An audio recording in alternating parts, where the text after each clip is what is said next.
할렐루야. 예. 오늘 제가 낮에 우리 학생들하고 같이 간증을 나눴습니다. この昼、生徒たちと一緒に証を分かち合いました。 아멘. 아주 짧은 시간이었지만 정말로 주님이 하신 놀라운 일들을 함께 나눴어요. 短い時間でしたけど、本当に神様がどのように素晴らしいことをしてくださったのか分かち合うことができました。 근데 제가 오늘 준비한 말씀은 낮에 제가 드린 그 간증보다도 몇백 배, 몇천 배, 몇만 배의 간증거리예요. 今やろうとするその証は、昼にやったよりも何千倍何万倍も素晴らしい証をしようと思います。 오늘 준비한 말씀 가운데요. 요한일서 5장 그 9절에 보면 하나님이 증언하신다 그랬는데 영어로는요. 테스모니예요. 第一ヨハネ5章の9節、神様が証ししてくださるっていうふうに書いてあるんですけど、その英語ではテステモニーって言います。 테스모니는 간증이에요. 그죠? テステモニーは証です。 예. 근데 하나님도 간증하신다. 神様も証ししてくださいます。 하나님도 간증하신다. 神様も証ししてくださいます。 하나님이 간증하시는 것을 받아들이는 자는 영생을 얻는다. その神様が証ししてくださったことを受け入れる人が永遠の命を受け入れると書いてあります。 하나님의 간증을 믿지 않는 자는 하나님을 거짓말하는 자라고 하는 자다. 神様の証しを受け入れない者は神様を偽り者とすると書いてあります。 우리는 믿는 자들만 간증하는 줄 알았더니 오늘 하나님 말씀을 보니까 하나님도 간증하신다. 私たちは信じる人々だけが証しすると思いましたが、ここには神様も証しされると書いてあります。 그래서 인간의 간증보다 하나님의 간증은 완벽하시다. 人間の証しよりも神様の証しの方が完全であります。 아멘. アメン。 그래서 우리는 하나님의 간증 때문에 영생을 얻고 이 장소에 앉아 있을 수 있는 특권을 누린 자들입니다. 神様の証しのゆえに私たちは永遠の命を得、今この場所に座っているのであります。 제가 이게 설교하는 스타일이 아프리카 스타일이에요. 私が説教するスタイルがちょっとアフリカンスタイルです。 아프리카에서 조용하게 얘기하면요 다 자요. もうアフリカで静かに説教するとみんな眠ります。 네, 낮에도 잠깐 간증 드렸지만 2년 전서부터 하나님께서 저를 아프리카 대륙으로 보내셨어요. 私2年前からアフリカ大陸に神様が送ってくださいました。 네, 터키는 이 한국하고 일본하고 거의 같은 기후대예요. トルコは日本と韓国と同じ位置にありますが、 그래서 겨울에는 영하 한 10도까지도 내려갑니다. 이스탄불에서. もう零下10度ぐらいまで下がります。冬は。 터키는 너무 큰 나라입니다. 78만 평방미터. 78万平方メートル。とても広い国です。 네, 그래서 꽤 넓은 나라인데 인구는 7,300만 명. でも広い国ですけど人口は7300万人ほどです。 네, 일본은 아주 사람들이 너무 많아서 좁게 살지만 터키는 아주 넓게 살아요. 日本とはもう本当に比べ物にならないぐらい大きいところですけど、本当に広く住んでいます。 예, 우리 그 두 선교사는 왔는데 한 사람은 저하고 같이 터키에서 사역하거든요. 메그미 선교사는. 근데 이번에 오니까 센세이 우리 집이 너무 작아요. めぐみ宣教師先生が私と共にトルコで今宣教活動をやってるんですけど、日本に久しぶりに帰ってきて私の家が小さすぎますって言いました。 집이 작아진 게 아니고 자기 눈이 바뀐 거거든요. 家のサイズは変わってないんですけど自分の見る目が変わったんですね。 터키는 넓게 살아서 그래요. トルコは本当広いです。 근데 아프리카에 처음 가라 그러셨을 때요. 가는데 터키에서는 영하 10도였어요. トルコは零下10度ですが、アフリカは 예, 그리고 내복을 입고 파카를 입고 공항에 갔습니다.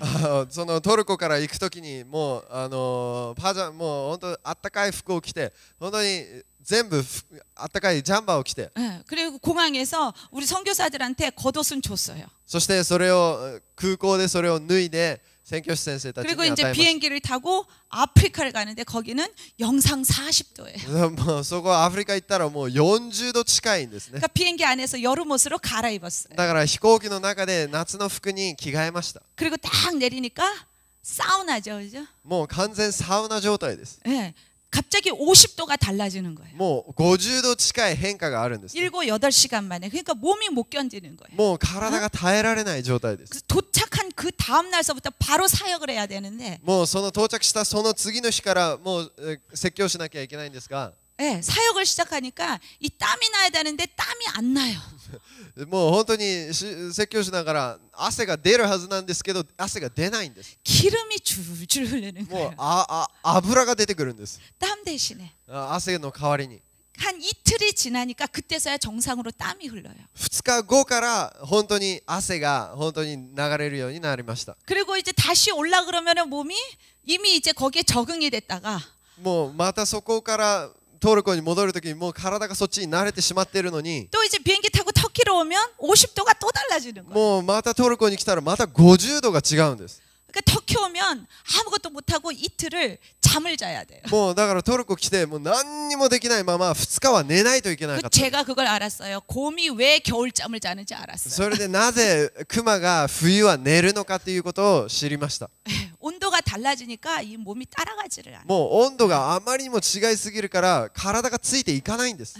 그러면서 주님이 저를 훈련시키셨어요. そのように神様が私を訓練してくださいました。 제가 원래는 낮에도 말씀드렸다시피 하나님이 하시는 걸 그대로 카피해 보려고 神様が私にその神様がやったことをそのままコピーしようと私はやっていました。 그래가지고 만나는 사람마다 손 얹고 기도하라 그러셔갖고 만나는 환자마다 손 얹고 기도했거든요. 私は本当に神様が、会う人たんびに全部安守してあげなさい、その癒しの安守、その患者に安守してあげなさいと言われたので全部癒しの安守をしました。 처음에는 치유도 안 됐었는데 그래도 막 했어요. でも初めは何も起こらなかったけどずーっとやりました。 근데 어느 순간부터 막 치유가 일어나기 시작을 했어요. ある時からいきなり癒しがわーっと起こり出したんです。 그런데 남은 그렇게 치유하면서 아프리카 갔다 갖고 몸살 나서 이틀을 누워 있는데 제가 철을 치를 못해요. でも本当他の人はみんな癒されるのに自分はもう本当に体が苦しくて2日間もう寝込んでいるんです。 그래서 이틀 누워 있으면서 주님 살려주세요, 살려주세요. もう2日間寝込みながら主よ助けてください、助けてください。 기도도 못하고 누워서 잠만 자네요. もう本当に祈ることもできないでもう寝込んでいる状態でした。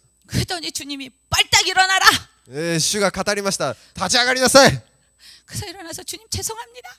主を許してください。 그 무릎 꿇고 내 몸아 私膝まで 예수 이름으로 명하노니 私の体でイエス・キリストを皆にと命じる。 예수님으로부터 새 힘을 얻고 일어날지어다. イエス様によって新しい力を得て立ち上がる。 즉시 몸이 다시 회복됐어요. もうその瞬間体が回復されて癒されました。 뭐 때문에요? 예수 그리스도의 이름 때문에. 何のためですか？イエス・キリストを皆のゆえにです。 아멘. 아멘. 네, 그 이름 우리에게 다 주셨어요. それをみんな私たちに権威として与えてくださいました。 아멘. 아멘. 네, 3년 전에 주님께서 우리 센터에서 막 기도를 하는데 일본을 위해서 기도하라 그러셨어요. センターでこうやって3年前祈っている時に日本のために祈りなさいというふうに神様 그래서 が語 우리 られました。 센터에 있는 훈련생들에게 야 지금부터 일본을 위해서 기도하라 그랬어요. そしてセンターにいるその訓練生のために日本のために今から祈れっていう 그래서 ふうに言いました。 3년 전서부터 기도를 했습니다. だから3年前からずーっと祈り続けてきました。 그런데 어느 날 주님께서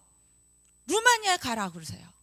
ある日神様が言われるのルーマニアに行きなさいというふうにおっしゃる。 루마니아는 터키 바로 위에 불가리아고 그 불가리아 위가 루마니아예요. トルコの上の上がルーマニアです。 그래서 루마니아 왜 가요? ルーマニアなぜ行くんですか？ 왜냐하면 저희 선교센터에서는요 어떻게 훈련을 하냐면 아침 6시서부터 아침 9시까지 기도해요. 私たちの宣教センターではどういうふうに訓練するかというと朝の6時から朝の9時までが祈りの時間として決められています。 9시부터 10시까지가 아침 식사. そして9時から10時朝ごはんを食べます。 10시부터 12시까지 오전 공부. 10時から12時まで朝の勉強。 12시부터 1시 반까지 점심. 12時から1時半まで昼。 1시 반서부터 3시까지 공부. そして1時半から3時半までまた勉強。 3시부터 6시까지 자유시간 3시간. 3時から6時まで自由時間。 6시부터 7시까지 저녁 식사. そして6時から7時まで夜ご飯。 7시부터 9시까지 저녁 공부. 7時から9時までまた夜の勉強。 9시부터 12시까지 기도. 9時から12時まで祈り。 숨 막히죠. もう息が止まりそうでしょ。 그죠? 일본 사람 전혀 못할 것 같죠. もう息苦しくてできなさそうじゃないですか。 그죠? 우리 두 선교사님 그거 다 통과했어요. でもこの2人の宣教師先生たちはもうそれを通過しました。 그 목소리가 이런 거예요. だから声が非常に枯れてしまいました。 우리가 이렇게 훈련시키고 월요일서부터 목요일까지예요. 私たちこれを、月曜日から木曜日までやりま 그래서 す。 금요일 하루는 휴일인데 아침 저녁 기도는 반드시 해야 돼요.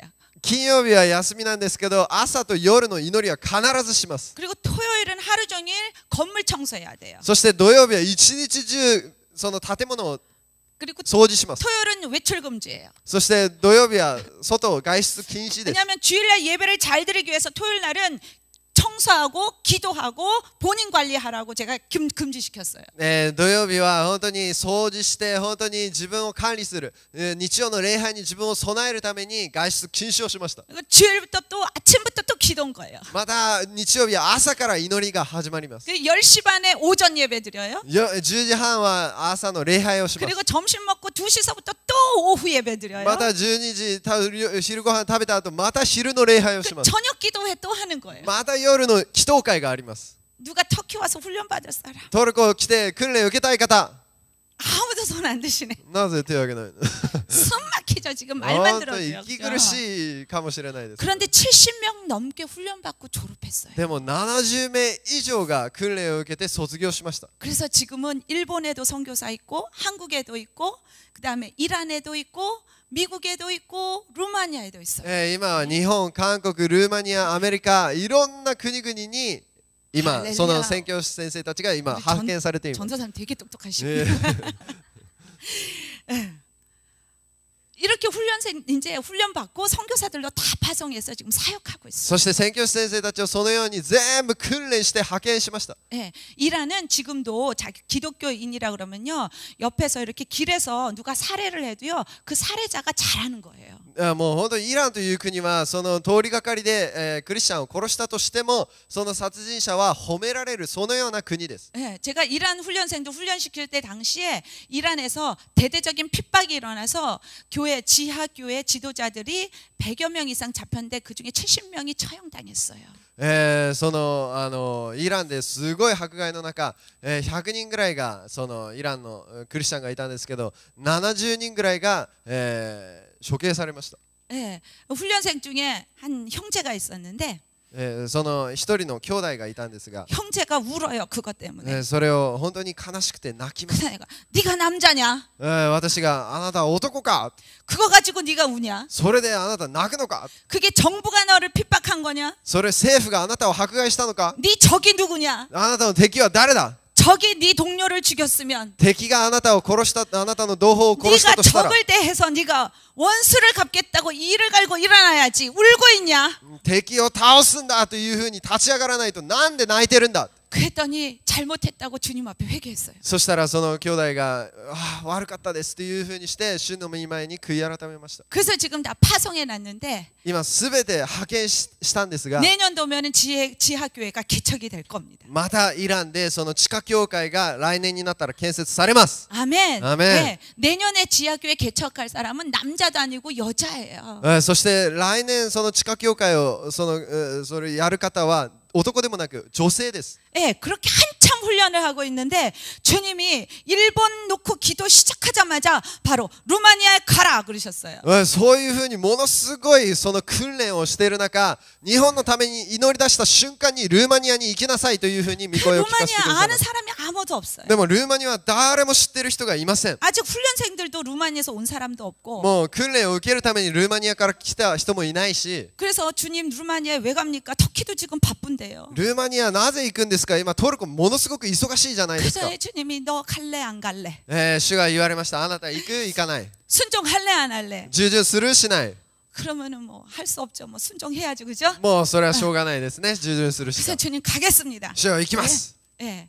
그래서 이제 갔어요. そして行くようになりました。 아무도 모르잖아요. 誰も知らないです。 예. 그래서 민박집을 찾았어요. もうその泊まるところに行きました。 근데 그 민박집이 어떤 선교사님이 하시는 집이에요. でもその泊まるところがその宣教師先生がやっているところでした。 그래서 거길 이제 2박 3일 일정으로 갔습니다. 2泊3日の日程で行きました。 만날 사람도 없고 왜 가는지도 저는 모르고 갑니다. もう会う人も誰に会うのかもなぜ行くのかも分からずただ行きました。 근데 거기 도착했는데 그 선교사님이 저에게 물어봐요. 왜 왔어요? その宣教師先生が私に聞きました。なんであなたが来られたんですか？ 특히 이제 우리 그 기독교인이 작은 나라들은요. 다른 외부에서 선교사 새로 선교사가 딱 들어오면 위험 대상 장군. いやもうなんかそうクリスチャンがあんまりいないところの国ではその宣教師先生が他のところから来ると危険人物というふうに見られます。 혹시 내 교회 성도 뺏어갈까 もう 봐. 私の教会の生徒たちを奪っていくかも。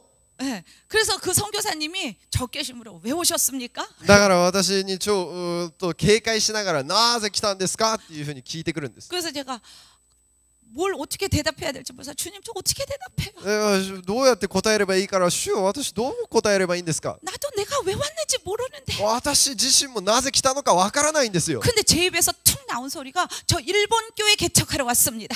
それ私がポンって口から出た言葉は日本の教会を開拓しに来ました。 그래서 그 선교사님 여기 루마니아입니다. でも宣教師先生はこのように言います。ここルーマニアですけど。 네, 저도 알고 왔습니다. 야, 근데私も- 일본 교회 개척합니다. 私もそれ知ってますけど日本の教会を開拓しに来ました。 그랬더니 그러세요? そうですか。 그랬더니 별로 관심을 안 갖더라고요. そしたら関 저한테는. 心を持たないようになりました。 뭐 신경도 이렇게 올라가 있었던 그 신경이 너브스가 이렇게 안정이 됐어요. もうなんか神経がこういう風に張っていたのがそれがふーっと落ち着きました。 그래갖고 2박 3일 거기서 먹고 자기만 했어요. 2泊3日そこで食べて、寝てそうやっただけです。 그래서 이제 마지막 밤입니다. 오늘이. 그리고 그때- 내일 아침에 이제 비행기 타고 다시 터키로 가요. そして、最後の晩になりました。もう明日になったらトルコに行くつもりです。帰るつもりです。 네, 그랬더니 거기 그 선교사님 사모님이 선교사님 있잖아요. 내가 수영장에서 어떤 일본 여자를 본 것 같아요. その宣教師先生の奥様が、そういえばなんかこの前水泳プールで日本の女性と会いました。 근데 그 여자가 영어를 좀 하는 것 같았었는데. いやなんか英語も喋ってたような気がしましたけど、 내가 한번 알아볼까요? 그래요. なんか一回ちょっと連絡取ってみますか。 네, 그럼 알아봐 주세요. じゃあお願いします。 그분이 어디서 전화번호를 얻어 갖고 왔어요. 電話番号をくれました。 그러면서 딱 주면서 선교사님 아시죠? 일본에도 기독교인이요 1%도 안 됐다 그러던데. 宣教師先生も知ってるでしょ。日本は 1% 未満ですクリスチャンが。 근데 여기에 일본 사람 많아봤자 200명도 안 되거든요. そしてここは多くても日本人200人もならないですよ。 근데 어떻게 기독교인을 찾겠어요? どうやってあなたはクリスチャンを探すんですか。 저도 그러게요. そうですよね。と私も言いました。 그래서 어쨌거나 전화는 해봅시다. まあとにかく電話してみま 그래서 す。 전화를 했어요. そして電話しました。 그랬더니 거기서 전화를 받아서 이제 영어로 대화를 했습니다. 英語で、対話しました。 그래서 제가 그랬어요. 저는요 김사라 선교사라고요. 저는 터키에서 사역하고 한국인 선교사인데 제가 여기에 온 이유는 일본인 교회를 개척하기 위해서 왔어요. 私の名前はキム・サラであり韓国から来た宣教師トルコで働いている宣教師なんですけど、ここに来た理由は日本人教会を始めるために来たんですが、 그랬더니 저한테 물어요. 일본인 목사십니까? そしたらこのように聞いてきます。あなたは日本人牧師ですか。 그래서 아니요 저 한국인 목사거든요. 私は言いました。いえいえ私は韓国人牧師です。 근데 어디 사신다고요? どこに住んでるんですか。 터키요. トルコです。 아 루마니아로 이사 오실 겁니까? ルーマニアに引っ越してこられるんですか。 아니요 안 그럴 것 같은데요. いや多分違うと思います。 근데 왜 전화하셨어요? じゃあなんで私に電話したんですか。 저요 여기에서 일본인 교회 개척하려고요. なぜなら私ここで日本人教会を開拓するつもりなんです。 그 또다시 물어요. 일본인이세요? もう一度聞きます。日本人ですか。 아니요 저 한국인이에요. だから韓国人です。 근데 왜 일본인 교회 じゃ 개척하세요? あなんで日本人教会を開拓するん 그래서 ですか。 속으로는 나도 몰라요. いやもう心の中では私も実は知らないんです。 근데 입으로는 대답을 해야 돼 で 지금. もこの口では何か言わなきゃいけない。 저 일본 교회 개척할 건데 개척하면 도와주실 겁니까? いやもうこのように言いました。日本人教会開拓するんですけど開拓したら手伝ってくれますか。 그랬더니 저한테 물어요. 그럼 한 가지 물어봅시다 그래요. そしたら一個聞きましょうと言いました。 그래서 교단이 어느 소속이세요? あなたの 그래요. 教団はどこに属しています。 저는 우리 목사님처럼 그 여의도 교회 같은 그 대한 기독교 성에 맞나요? 네. 하나님 이름으로? 예. 거기 파송 선교사거든요. 私はヨイド教会から派遣された宣教師です。 그런데 그게 이제 미국에서는 Assembly of God이에요. アメリカでは Assembly of God って言いますけど、 근데 그 교단이 아프리카나 미국 그 유럽에서 굉장히 교회들을 많이 개척해서 많이 알려진 교단이에요. もうすごくアフリカ、ヨーロッパでたくさん教会を建てたがためにすごく有名な教団になりました。 그런데 유럽에서는 어떻게 알려졌냐면 오순절파라고 알려졌어요. でも五巡節派というふうにヨーロッパでは知られているんです。 그래서 Assembly of God 하면 하면은 못 알아들을까봐 제가 그 오순절 팝니다 그랬어요. 私たちは、アセンブリー・オブ・ガーって言ったらわからないかもしれないが、五巡節派ですっていうふうに言いました。 그랬더니 즉시 센세.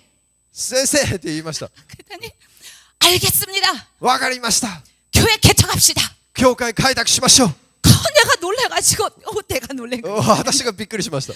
근데 내일 바로 비행기를 타야 되니까 내가 2주 후에 다시 오겠습니다 그랬어요. 私はもうすぐに明日もう飛行機に乗って帰らないといけないから2週間後にまた戻ってきますと言いました。 그래서 2주 후에 다시 루마니아에 갔습니다. また2週間後にルーマニアに帰ってきました。 그리고 그 자매님을 만났는데 나이가 58세세요. その姉妹と会ってみたんですけど、なんと58歳のお方だったんです。 네, 그분하고 처음에 만나서 제가 묵는 호텔 로비에서부터 처음 만났는데 인사도 제대로 안 하고 성경 공부부터 시작을 했습니다.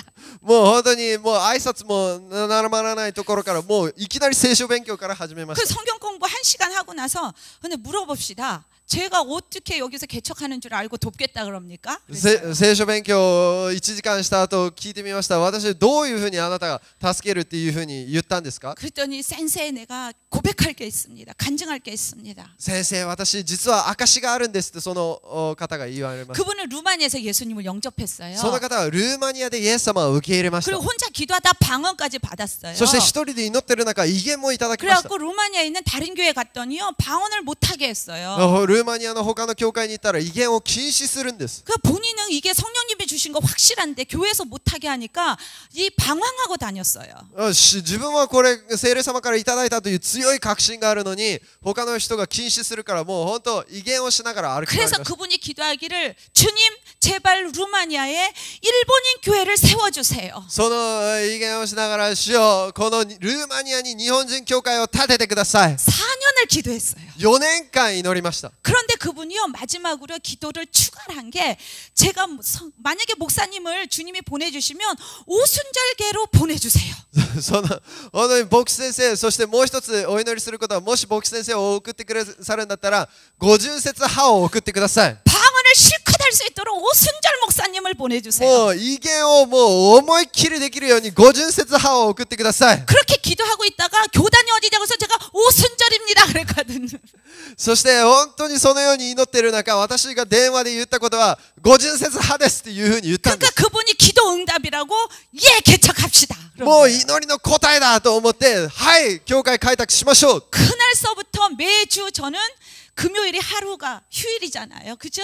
私はその金曜日毎週一日休みじゃないですか。 그래서 금요일 날 아침 비행기를 타고 루마니아를 갑니다. もう毎週金曜日朝ルーマニアに飛んで 그러면 いき 그 ます。 성도님이 일본 사람들 다 접촉해서 전부 다 점심 우리 목사님하고 먹어야 된다고 약속 만들어놔요. もう本当にもうその日本人の自分の友達をみんな牧師先生と昼ご飯食べなきゃいけないというふうに約束を作っとくんです。 그럼 밥 먹이면서 이제 우린 전도하는 거예요. 私たちもうご飯食べさせながら 근데 一生 제가 懸命電 영어로 話するんです。 전도하면은 이 자매님이 일본어로 막 통역해주고. そして私が一生懸命英語で説教したらこの女性の方が英語で日本語で通訳してくださるんです。 그래서 200명도 안 되는 일본 사람들이 있는 가운데 자꾸 30명까지. もう200人もいないと言われているそのところで30名が集まるようになりました。 아멘. 아멘. 주님이 이렇게 역사하셨어요. このように主が働いてくださいました。 우리는 교회가 없잖아요. 私たちは教会がないじゃないですか。 식당이 교회인 거예요. 私 우리는. たちは食堂が教会なんです。 그리고 또 토요일은 예배를 드렸어요. 土曜日は礼拝を捧げました。 그러니까 이제 국제교회 가가지고요. 우리가 교회를 빌렸습니다. そして国際教会というところに教会を借りました。 그래갖고 토요일 하루를 빌려서 우리는 토요 예배를 드렸어요. 私たち土曜日1日を借りて土曜礼拝を捧げました。 그래서 20명, 30명이 되면서 부흥을 시작했어요. 20名、30名どんどんリバイバルしていきました。 예, 그런데 주님이 어느 날 기도를 하는데 땅을 사라. そしていつか祈っている時に土地を買いなさい。 큰일 났습니다. 우리는 지금 빌려서 쓰는 예배당도 없는데. もう本当に私借りて今やってるところでもうないのにそれを神様が言われるんです。 우리 예배당도 없는 거예요. 私たちの礼拝堂さえもないんです。 그죠? 남의 교회 토요일 하루 빌려갖고 쓰고 있는데 땅을 사라고 그러시는 거예요. 돈이 어디 있습니까? もうその土曜日1日借りて今他の教会で借りてやってるのに土地を買いなさい。お金もないです。 근데 딱 한국 교회 하나가 생각이 딱 나는 거예요. でも韓国の教会一つがポーンって思い浮かびました。 그래갖고 토요일 날 루마니아 갔다 와갖고요. 그 교회 목사님한테 전화를 했어요. そして、その土曜日ルーマニア行ってからその教会に電話しました。 그래서 주님이요. 루마니아에다 땅 사라 그러십니다. ルーマニアで主が土地を買えっていうふうに言うんですけど 그랬더니 그 목사님이 사라 선생 완전히 정신이 나간 것 같아. サラ先生気が狂ったようですね 거기 루마니아 교회 부흥자 잘 시켜. もうルーマニアではリバイバル起こらないよ 그래요.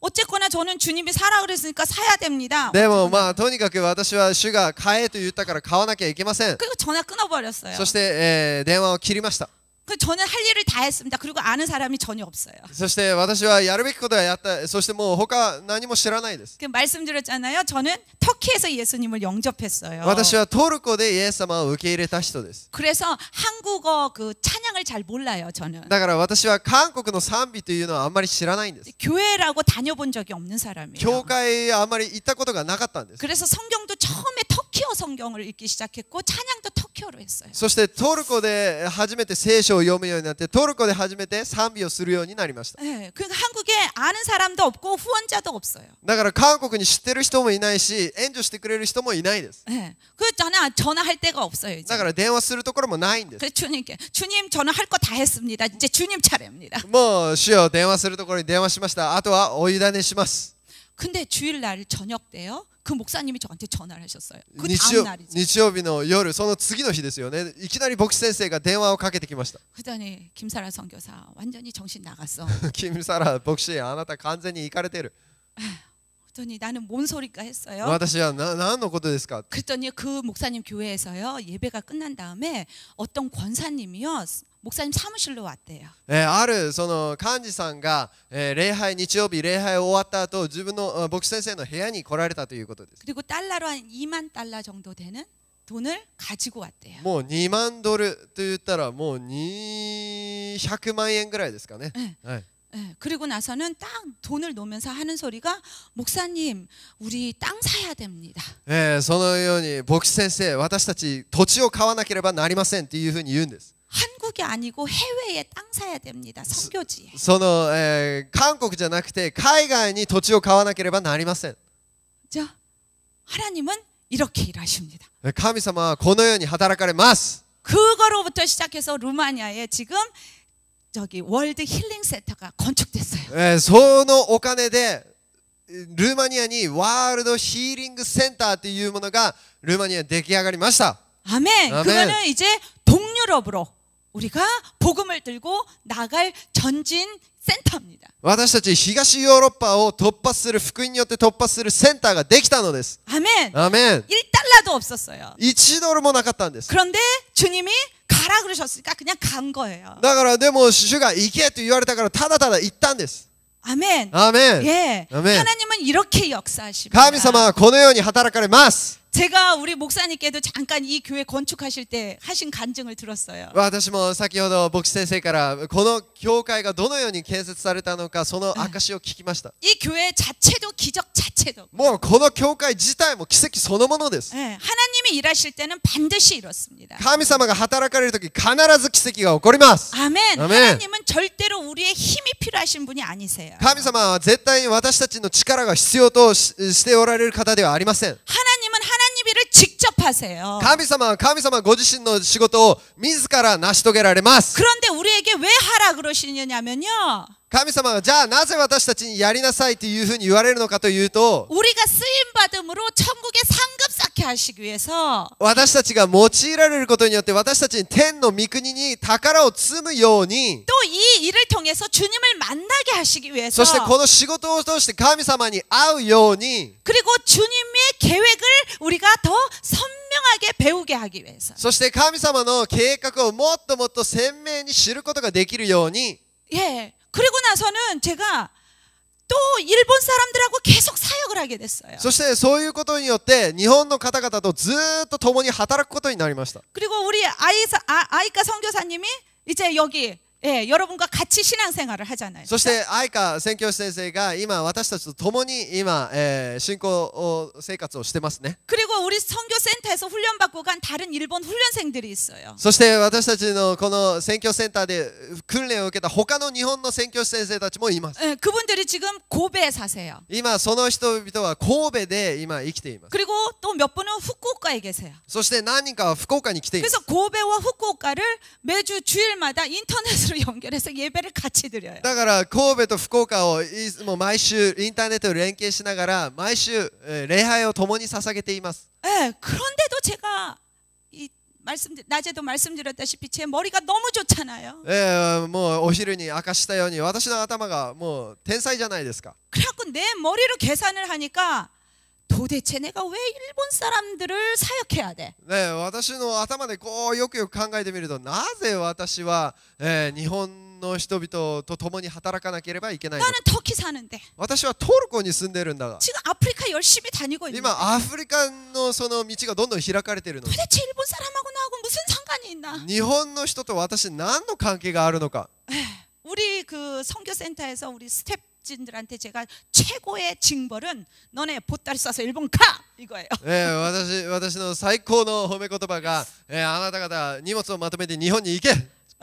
그러면은 무릎 싹 꿇고 센세이 잘못했어요. 다시는 안 그럴게요. そしたら先生ごめんなさいもうそんなこと言わないですっていう。 제발 터키 센터에 있게 해주세요. トルコのセンターにいさせてください。 그래서 최고의 징벌은 보따리 싸서 일본 보내는 겁니다. だから最高の罰が日本に行けっていうことです。 근데도 왜 자꾸 일본에 안 가는지 몰라요. でもなぜ日本に行こうとしないのかがわからない。 그래서 제가 그게 항상 의문이었어요. それがいつも私は疑問だったんです。 근데 오늘 목사님께서 맛있는 식사를 사주셨어요. 牧師先生が美味しい食事をご馳走してくださいました。 그때서야 제 이 너무 똑똑한 머리가 팍 깨졌어요. その時にこそこの頭のいいこの頭が割れました。 주님이 저를 일본인들을 위해서 죽으라고 하신 건데 私を日本人のために死になさいというふうに言われたのに 아직도 그걸 깨닫지 못하고 이거 일본 맞아? それを理解できないで日本、本当にみたいな。 나 이슬람도 가야 되는데 私イスラエルにも行かないといけないのに 아프리카도 가야 되는데 アフリカも行かないといけないのに 일본은 터키에서 진짜로 먼데 トルコから日本はものすごく遠いのに 도대체 내가 이게 이해가 안 갔었어요. それが理解ができなかったんです。 왜냐하면 이 좋은 머리 굴리면 그래요. もうこの頭のいい頭を回すとそうなってしまう。 말씀드렸잖아요. 제 머리 그렇게 좋았다고. もう 그죠? 本当に私は頭のいい人でした。 그 오늘 저녁 먹다가 팍 또 깨졌어요. でもそれを本当に夜食べながら頭がポーン割れました。 속으로 주님 잘못했어요. 또. 主よ許してください。 내 좋은 머리를 또 굴렸습니다. またこの頭のいい頭を回してしまいました。 아멘. アメン。 후쿠오카에 반드시 부흥이 옵니다. 福岡必ずリバイバルされます。 아멘. 아멘. 하나님께서 반드시 이 교회를 사용하세요. そしてこの教会を必ず用いられます。 아멘. 여러분들이 계속 기도하고 기다리시면요. 반드시 주님이 이 장소에 창 방문하십니다. 皆さんが引き続き祈り待ち望めば必ずイエス様がこの場所に訪問してくださいます。 아멘. 아멘. 주님은 주님의 일을 직친히 하세요. 主は主の働きを必ず成し遂げられ 그런데 ます。 누구를 통해서 하시냐면 준비되어 있는 자입니다. 誰を通して働かれるかというと準備されている人を通して働かれます。 준비된 자를 쓰시는데요. 준비된 것은요. 準備されている人を用いられるんですが準備されているということは 우리가 생각하는 것처럼요. 아, 선교 훈련 받아야 돼. 私たちが考えるように宣教訓練を受けなきゃ 아, 우리 집 팔아서 선교헌금 내야 되나? 私たち家を売って宣教献金を出そう 아, 나 이거 직업 다 그만두고 선교사 돼야 되는 거야? 仕事全部やめて宣教師にならなきゃいけないのか 아니면 신학교 가야 되는 거야? 進学校に行かなきゃいけないのか 이게 아니에요. そうじゃないんです 내 마음을 주님께 다 드려버리세요. もう心を全部神様に捧げてくだ 주님이 さい 어떤 방법으로 나를 쓰시든지 저는 순종하겠습니다. 主よあなたがどのように私を使おうとも私は完全に従順します 나를 일본에서 기도시키신다면 나는 무릎 꿇고 24시간 기도만 할 수 있습니다, 주님. あなたが日本のために私を祈れと言うんだったら私は24時間でも日本のために祈ります 내가 다른 장소로 가야 하는 것이라면 주님 나를 보내주시옵소서. 他のところに行かなきゃいけないんだったら私を他のところに使わせてください 내가 주일학교 선생으로 섬겨야 한다면 제가 그것을 붙잡고 죽을 끝까지 하도록 저를 もう 힘주시옵소서. 教会学校の先生にならなきゃいけないんだったら死ぬまでそれを本当に忠実にするように助けてください。 이렇게 여러분들이요 마음을 주님께 다 드려버렸다면 주님은 반드시 사용하십니다. 皆さんがこのように心を完全に主に捧げたのなら皆さんを必ず神様は用いてくださいます。 아멘. 아멘. 우리는 모두 예수 그리스도의 증인들이에요. 私たちはみんなイエス・キリストの証人です。 보지도 않았는데 어떻게 증인이 됩니까? でもイエス様を見たことないのにどうやって証人になるんですか？ 주님을 만져보지도 않았는데 어떻게 증인이 イエス 됩니까? 様を触ったこともないのにどうやって証人になるんですか？ 그런데 증인 대신 성령님께서 우리 안에 계세요. でも証人である聖霊様が私たちのうちにおられます。 아멘. アーメン。 제가 그 그러니까 선교사 되고 나서 사역을 하면서 많은 어려움들이 있었어요. 宣教師になって私が働いている間非常な苦しみがたくさんありました。 네, 터키에서 교회를 개척해서 하는데 이 여자가 전도사잖아요. トルコでこの働くんですけど私女性じゃないですか。 이제 99% 이상이 회교인들입니다. もう 99% 以上がイスラム教徒です。 네, 회교인들은 일부 다처예요. 일부 다처. 한 남자, 네 여자. そう一夫多妻制ですイスラム教は。 예. 근데 터키는 헌법으로 일부 일처제지만 이 일부 다처하는 사람 많아요. その法律的にはそうじゃないんですけど一夫多妻をしている人たちがトルコにはたくさんいます。 그 제가 이렇게 큰 반지 낀 거는 바로 그 이유 때문입니다. だからこのように大きな指輪をつけているのはこの理由のためです。 딴 생각하지 마 이거예요. もう他の考えすんじゃねえよ。 그래서 이렇게 큰 반지 끼고 다녀. 이거 액세서리예요. こういうふうにわざと大きな指輪をつけています。 그래서 사역하는데 우리 교회에 오는 사람들은 전부 어떻게 된 게 그 깡패들만 와요. どういうことか私の教会に来る人は全部不良みたいな人ばっかり来るんです。 네. 처음에는 중국 깡패가 오더라고요. もう初めは中国のそのヤクザっぽい人が来ます。 네, 어느 정도면요 중국에서요 이 2~3살서부터 이게 뭐죠? 이 주머니에서 훔쳐나가는 거. ピックポケット。その本当にどれくらいかというと2、3歳からもうその財布を盗む。 그런 청년들이 교회를 오기 시작했어요. そういった青年たちが教会に来るようになったんです。 그 어떻게 제가 알았냐면 주일날 예배를 드리고 이제 우리 식사하잖아요. 토요일날 제가 음식 준비를 했거든요. その土曜日食事の準備をするんですが 그 이제 음식 준비하기 전에 이제 장을 보러 가는데 그 무거우니까 그 형제를 데리고 갔어요. 本当に重たい荷物を持たないといけないからその青年を一緒に連れて行きました。 그래갖고 지갑을 이제 이렇게 들고 가자. 그리고 이제 가는 거예요. こうやってその財布を持ってこうやって行っているところよ。 그랬더니요 가다가 말고요 얘가요 지갑을 툭 뺐더니 누나 이쪽으로 들어가. そしたらもう財布をファッて盗んで取ってそしてお姉さんこっちに寄って 그래서 얘가 왜 저래? この子何してるの？ 제가 사실은 지금보다도 훨씬 더 터프했었습니다. 昔は私今よりもかなりタフでした。 지금 많이 회개한 거예요. 今だいぶ悔い改めました。 그러니까 아프리카 가니까 제 원래 제 모습이 이런가 봐요. 아프리카 가니까 다시 살아났어요. アフリカ行った時にその自分の本来の自分がまた蘇ってきました。 근데 전에 전도사 할 때는 더 터프했어요. もう伝道師やってる時はもっとタフでした。 근데 그 형제가 저보다 나이가 더 많은데요. 저 완전히 이런 애 취급했어요. でも本当に私よりも年上の兄弟なんですけど本当に子供のように扱いました。 그 나중에 쇼핑 다 끝나고 나서 너 아까 왜 저랬어? ショッピング終わった後そのようになぜあなたさっきああいうふうにしたのっていうふうに聞きました。 그랬더니요.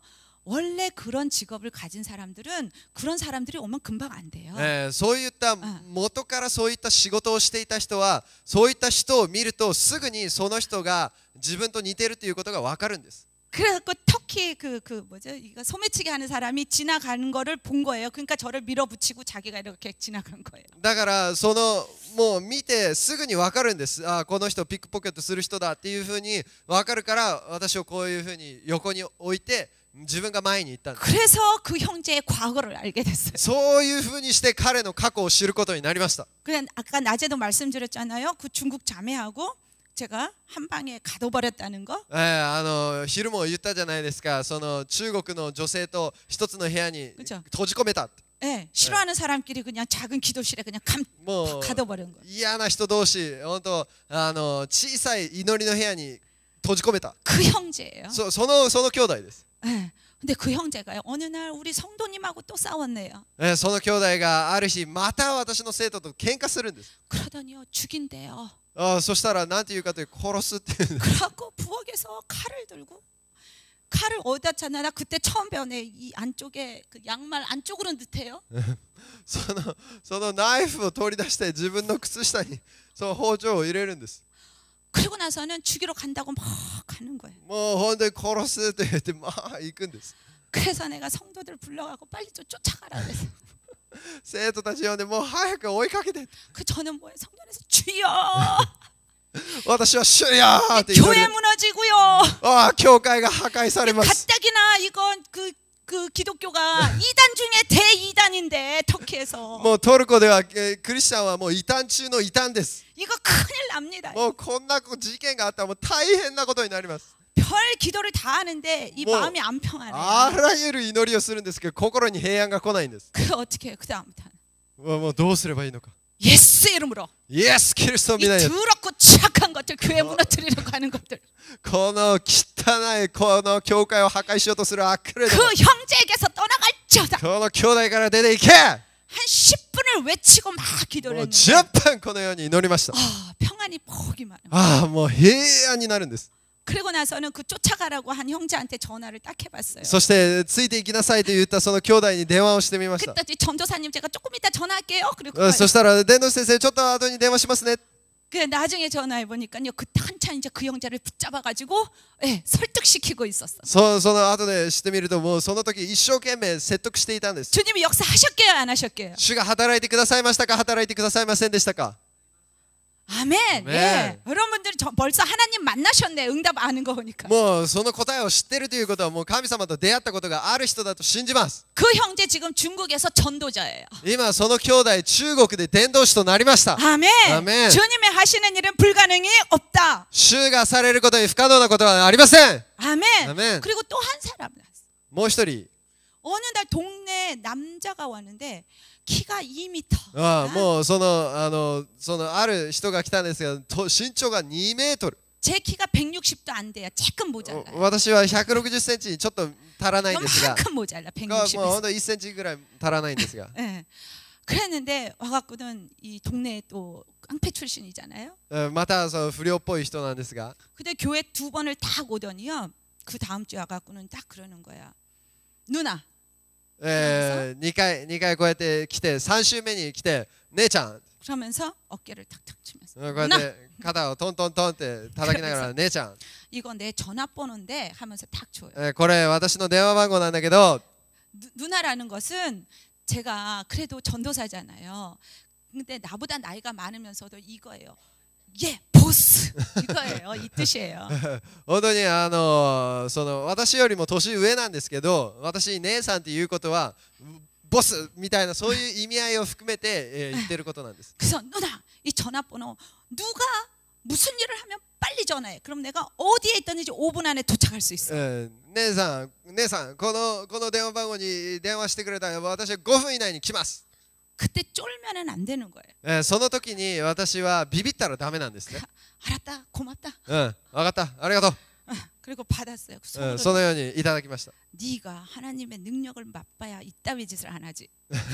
そしたらあなた神様の能力を知ったらあなたはこういうことをしない。 그랬어요.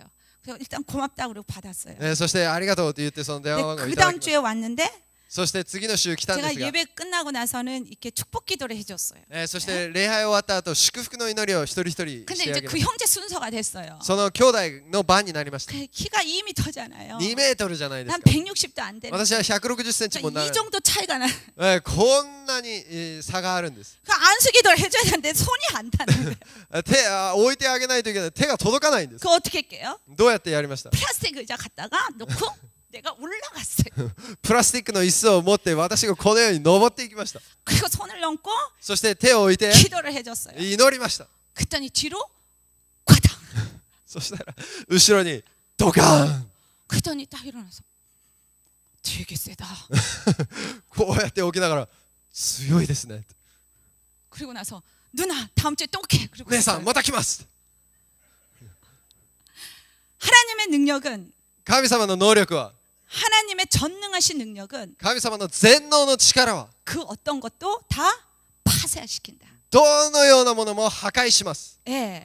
그래서 동네에 그 마피아꾼들을 다 팍 잡아버렸어요. だからその町にいるすべてのマフィアのそのメンバーを全部一網打尽にしました。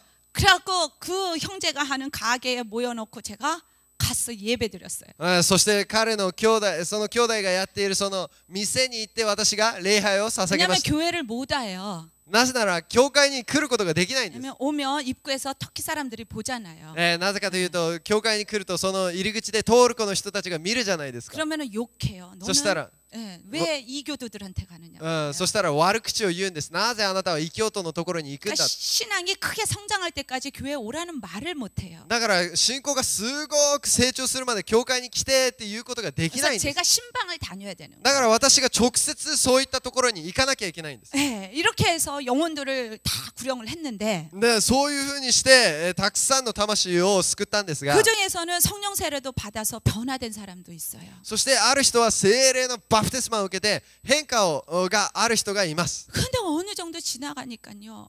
얘네들이요 다시 회교인으로 돌아가는 거예요. でもまたある程度するといつからかまたイスラム教徒に戻ってしまうんです。 얼마나 절망이 되는지 제가 정말로 많이 울었어요. でどれだけ失望するかもう本当にたくさん泣きました。 예, 정말로 전도사 때는 정말로 최선을 다하잖아요. 우리 목사 돼서도 그러지만 もう本当に伝道するときには最善を尽くすじゃないですか。 그때는 저의 노력이 너무 많잖아요, 그죠? もうその時もうすごい努力します。 나는 밥 안 먹고 돈 아꼈다가 얘네들 예배 드릴 때 뭐 사주려고 하고 もう本当にご飯食べないでお金をちゃんとこうやってセーブして彼らに何か美味しいの買ってあげよう。 근데 이것들은 예, 딱 받아 먹고 끝나는 거예요. でも本当にそれをわーっていただいた後それで終わってしまうんです。 교회 왜 오냐면 직장 얻을 수 있을까 봐. 教会なぜ来るかというと仕事を得られるかもしれないという思いで来るんです。 혹시 돈 얻을 수 있을까 봐. もしかしたらお金をいただけるかもしれない。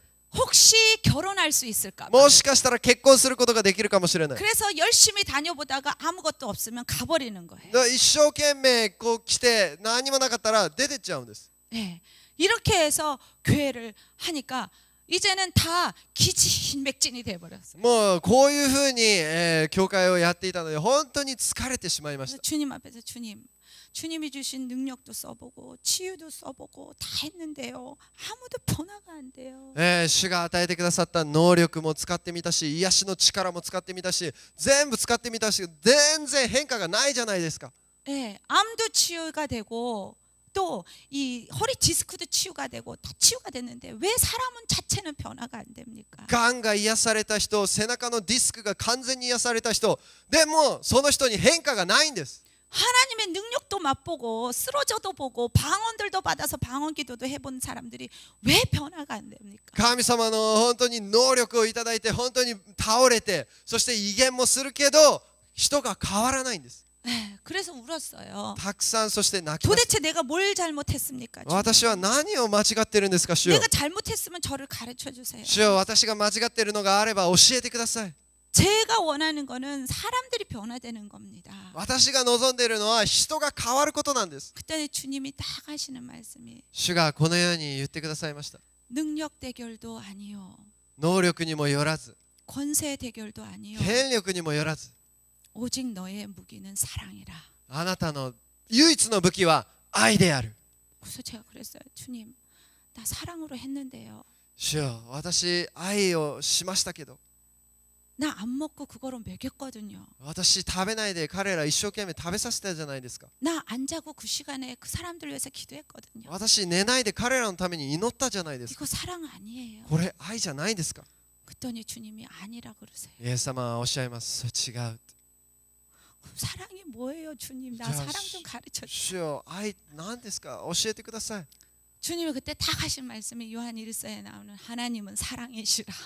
その時に神様が私に語った言葉は第一ヨハネに書いてある神は愛です。 네, 저 알아요. 하나님은 사랑이세요. 主よ私知っています。神様が愛だということを知ってい 근데 ます。 또 그러세요. 하나님은 사랑이시라. またもう一度言われます。神は愛である。 그때 제 영이 확 잠을 바뀌었어요. その時私の霊がふわーというふうに、変わりました。 내가 그러면은 전한 게 하나님이 아니란 말이네. じゃあ私が伝えたのは神様じゃなかったのか。 하나님은 사랑이시라 그랬는데. 神は愛である。 그럼 내가 하나님을 전했으면 사랑을 전했어야 되는데. 神様が本当に愛であるんだったら愛が伝わったはずなの 뭐가 잘못된 건가 하고 성경을 읽고 또 읽었어요. 何が間違ってたのか私は聖書を読んでまた読みました。 근데 어느 날 그 고린도 전서 13장 사랑장 딱 읽는데 そしてある日第一コリント13章のその御言葉を読むその時に 네, 죄송해요. 제가 읽을게요. 여러분들 안 보셔도 돼요. 제가 그냥 읽을게요. 왜냐하면 제가요 이 한국어 성경을 많이 안 읽다 보니까 이 서툴러요. 그래서 제가 읽으면서 할게요. 第一コリント13章私 그냥 が読みま 여러분들은 す。 들으셔도 됩니다. 聞いてください。 예, 13장 1절에 보면 내가 사람들의 언어들과 천사들의 언어들로 말할지라도 사랑이 없으면 소리나는 징과 울리는 꽹과리라. たとえ愛が私が人の意見や御使いの意見で話しても愛がないならやかましい奴隷うるさいシンバルと同じです。 또 2절에 내가 대언하는 선물이 있고 신비와 모든 지식을 이해하며 모든 믿음이 있어 산을 옮길지라도 사랑이 없으면 내가 아무것도 아니라. またたとえ私が予言の賜物を持っておりまたあらゆる奥義とあらゆる知識とに通じまた山を動かすほどの完全な信仰を持っていても愛がないなら何の値打ちもありま 그 せん。 3절에 내가 모든 재산을 바쳐 가난한 자들을 먹이고 또 내 몸을 불사르게 내줄지라도 사랑이 없으면 그것이 내게 아무 유익을 주지 못하니라. またたとえ私が持っているもの全部を貧しい人たちに分け与えまた私の体を焼かれるために渡しても愛がなければ何の役にも立ちません。 이거를 읽는 순간 제 눈에서 눈물이 흘렀어요. これを読む瞬間私の目から涙が流れてきました。 제가 사람들의 언어 잘하거든요. 私は本当に人によくしてあげます。 방언도 잘하거든요. そして私威厳もよくします。 근데 사랑이 없으면 그러셨어요. でも愛がないならと書いてあります。 그리고 예언을 해도요.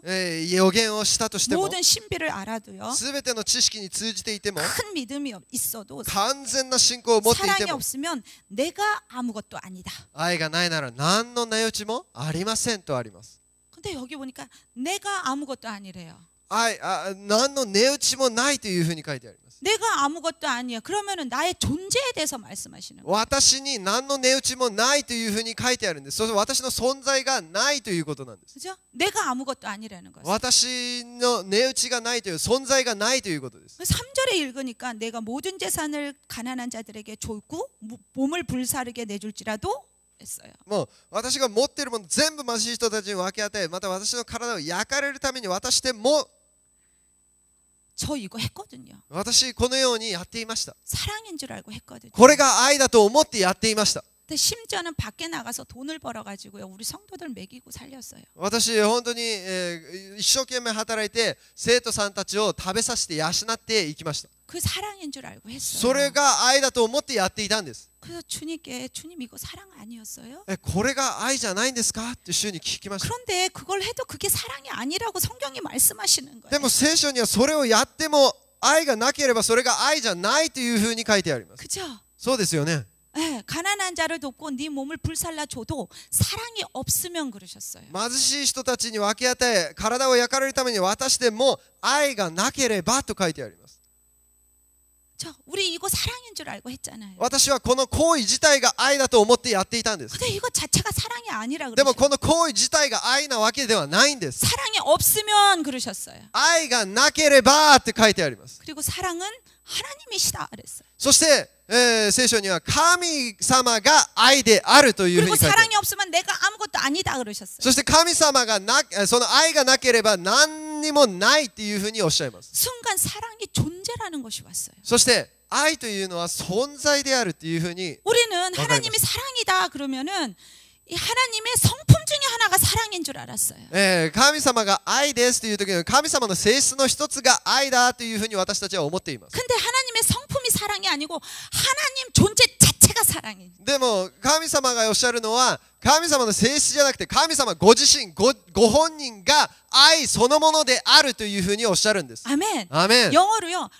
God is love. 英語では God is love。 is는 동격이에요. 그죠? is っていうのはもうイコールです。 イコールイコールです。 그러니까 사랑은 하나님이고 하나님은 사랑이에요. 愛は神であり神は愛なんです。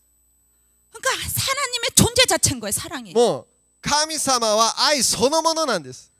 그러니까 사랑이 없으면 내가 하나님 정한다는 게 아니에요. だから愛がなければ神様と出会っていないと書いてある。 내가 비록 예수님 믿으세요 해도 내가 하나님을 같이 전달해 주지 않았으면 그거는 헛된 복음이 된 거예요. そのイエス様を信じてくださいと言いながらも愛が伝わっていなければそれは福音ではありません。 내가 내 몸을 불살라 줘버려도 내가 하나님과 함께하지 않았다면 그거는 헛거란 말이에요. そう、私が本当に、自分を焼かれるために渡しても神様と共にやっていないのだったらそれは全部無意味だということです。 그때 무릎 꿇고 제가 회개했어요. その時私はひざまずいて悔い改めました。 주님 나는 내 의를 위해서만 했어요. 主よ、私は私の義を立てるためにだけやりました。 내 뜻으로 복음을 전하고 내 뜻으로 불쌍한 사람들을 도왔어요. 私の意志によって、私の意志によって助け、私の意志によって福音を述べ伝えました。 하나님과 상관없이 한 거예요. 예수 믿으세요 비록 했을지라도. 神様と関係ないことをやって、イエス様を信じてくださいと言ったとしても、 그 다음부터는 내가 사랑을 전해야 하나님을 전해진다라고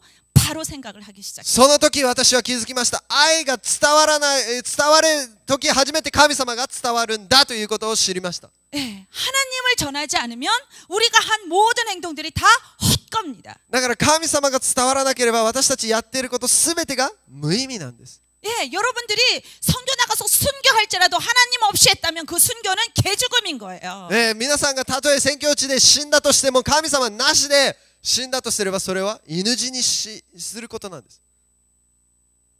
얼마나 충격적인 사건이에요. も 그죠? うどれだけこれはショックなことですか。 우리는 열심히 기도하는데 그것이 하나님과 함께한 것이 아니면 그거는 뭐다? 헛거다. それ一生懸命祈ったとしても神様と共にやらなければそれは無意味である。 40일 금식을 할지라도 하나님이 함께 하시지 않았다면 그거는 헛거다. 내 의를 세우기 위해서다. 40日たとえ断食したとしても神様が共にしてくださらなかったのならそれは自分の義を立てるだけでそれは全部無意味です。 오늘 찬양 너무나 훌륭했어요. 기름 부심이 너무 강하더라고요. もう今日の賛美素晴らしい油注ぎをものすごく感じました。 그런데 여러분들이 찬양할 때 하나님 없이 그냥 그 여러분들의 기분에 맞춰서 노래를 한다면 이거는 헛것이다. でも皆さんもし神様なしで本当にただ手を挙げて賛美しているだけだったらそれはもう全く意味のないことです。 여러분들이 헌금할 때도요. 이 정도면은 난 잘하는 거야 하면 그거 다 헛것이다. もう献金するときこれぐらいやったらいいんじゃないかって言ったらそれ全部無意味です。 네, 전부 하나님과 함께 해야지만 그것이 사랑이라는 거예요. 神様と共にやるときだけそれが愛だというふうに聖書はおっしゃってい 이 る。 말씀을 깨닫기 전까지는 내가 했었던 모든 것들이 다 모였어요. 내 의를 세우기 위해 썼던 거예요. これを悟るまでは私がもう今までやってきた全部が私の義を立てるためにやってきたんだということを知りました。 그럼 몇 년 동안 나 고생한 거 다 헛건 거예요. もう今までやってきた何年ものことが全部無駄だったんです。 그래서 주님께 그래서 주님 지금이라도 깨닫게 해주셔서 감사합니다. そして主に祈りました。ああ、主よ今気づかせてくださったことを感謝します。 내가 하나님의 사랑을 더 알게 해주세요. 神様の愛をもっと私が知るように助けてくだ 내가 さい。 하나님의 사랑을 모르기 때문에 내가 여태까지 헤맸었습니다. 神様の愛を私が知らないから今までさまよってきました。 그때까지만 해도 저는 완전히 율법주의자였어요. その時まで私は完全に立法主義者でした。 성도들한테 11조 하십시오. 하나님이 11조 안 하면은 도둑질 했다고 그러십니다. もう生徒さんたちに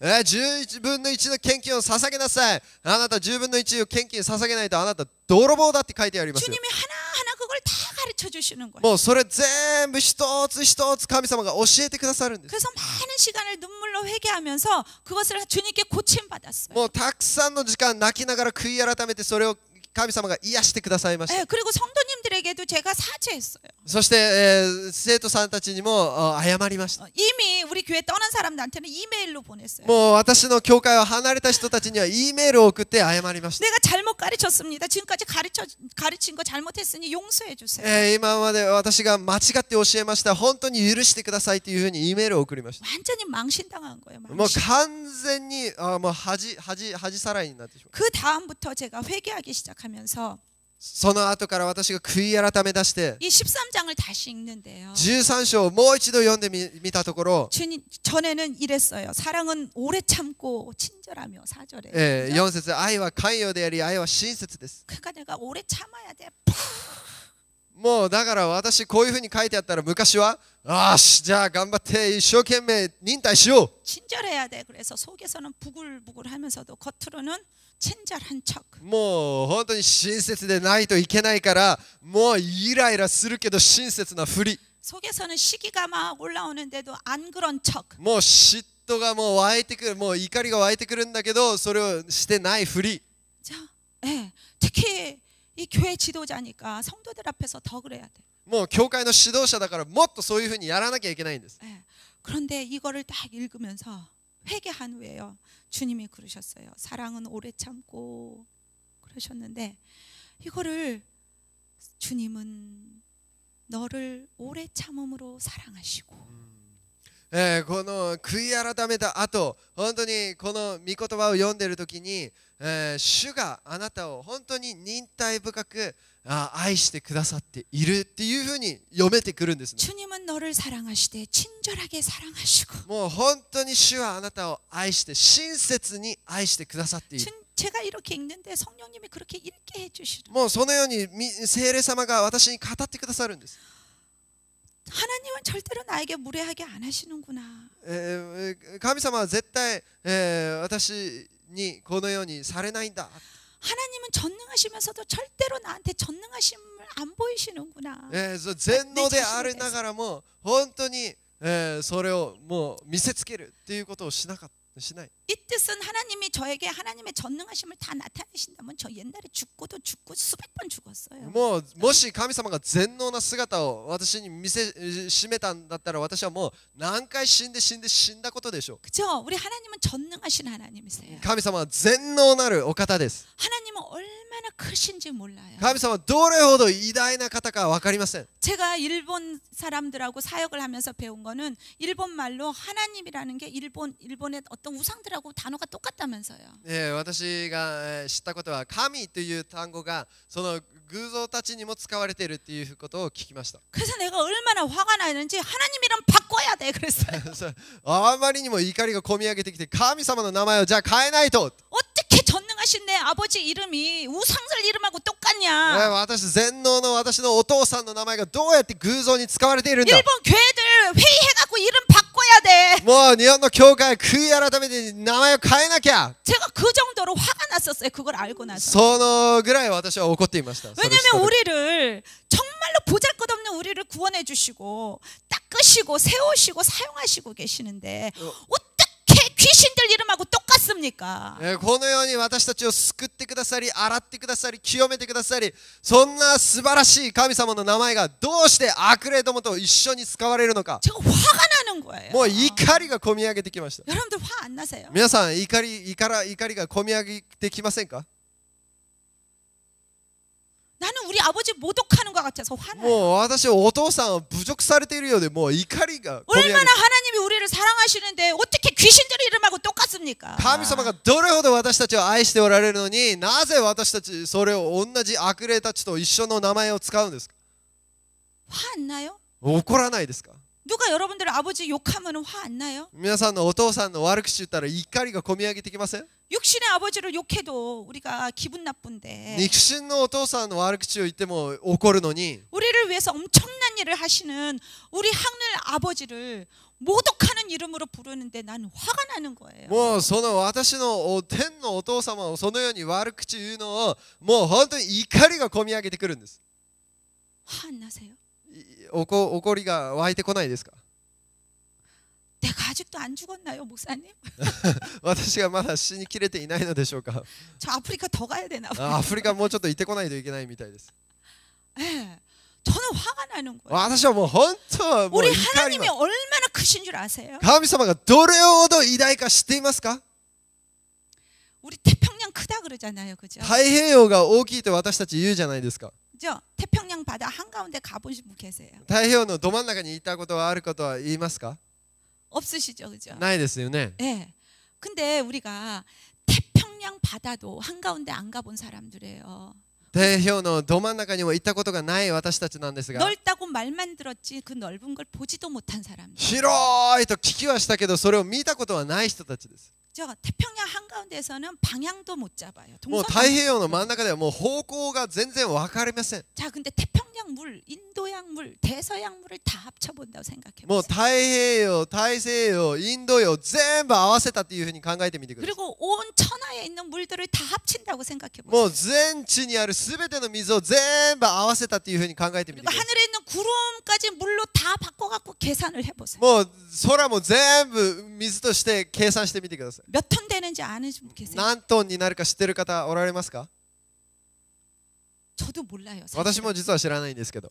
그래서 여쭤보는 거예요. だからちょっと聞いてみました。 그런데 그 엄청난 우리가 이 똑똑한 머리로도 계산이 안 되는 그 엄청난 물의 양을 頭いい頭でも計算できないその異常なその水の量ですなんで 내 すが、 아버지 여러분들의 아버지는요 私のお父さんそして皆さんのお父さんは 요 손바닥에 이렇게 놓으셔요. もうそれを手のひらに乗せるというふうに書 그리고 いてあります。 이렇게 흔들어 보셔요. そうやってこうやって動かしながら 우주가 얼마나 큰지 아세요? 宇宙がどれほど広いか知ってますか？ 이 태양계에도 수십만 개의 그죠? 별이 있어요. もう 그죠? 太陽系にも数十万のその星があります。 그죠? 그걸 우주라 그러잖아요. それを 그죠? 宇宙というじゃないですか。 예, 근데 과학자들이요, 이 우주 외에도 비슷한 사이즈의 우주가 70개가 더 있대요. その宇宙がまたこの似てる宇宙が70個以上もあるというふうに言います。 그 우리가 상상하지 못하는 세계가 우리 이 지구 밖에도 엄청나게 많은 거예요. この私だけど想像を絶するその世界がこの宇宙銀河にはものすごくたくさんあるんです。 그런데 우리 아버지는 그걸 어떻게 하시는 줄 아세요? そのお父さんはじゃあ私たちのお父さんはその宇宙をどういうふうに扱うか知ってますか？ 뺨으로 재시는 거예요. この指で測るというふうに書いてあります。 제 아이디어가 아니고요. 진짜 말씀에 있어요. もうそのように詩篇に書いてあります。 이사야서 40장. イザヤ40章に書いてあります。 이사야 40장 12절에 보면. イザヤ40章14節 이사야서 40장 12절. 12절. 12節 예.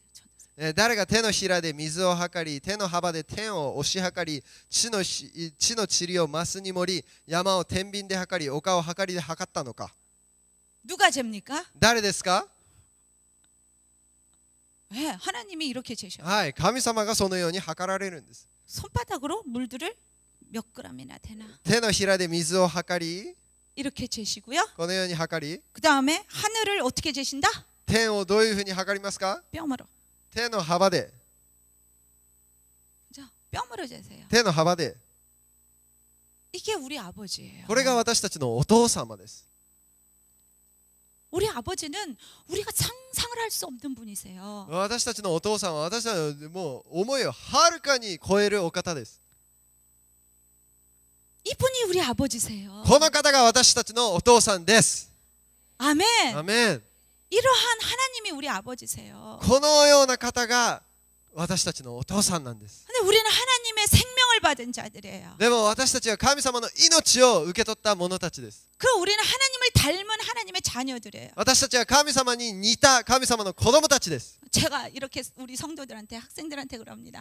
우리 아버지가 이것으로 하늘을 재신다면 私たちのお父さんがこのように天を測るとしたら 나는 아직도 아빠만큼은 안 컸지만 私はお父さんよりは優れていないから 나는 팔뚝으로는 잴 수 있겠다. でも私は腕によっては測ることができるだろう。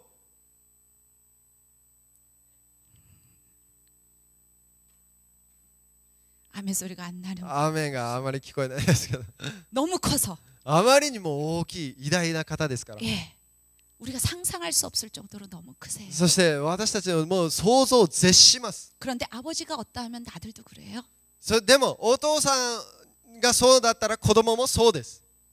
아버지가 어떠 하면 자녀도 그래요. お父さんがそうだったら子もそうです。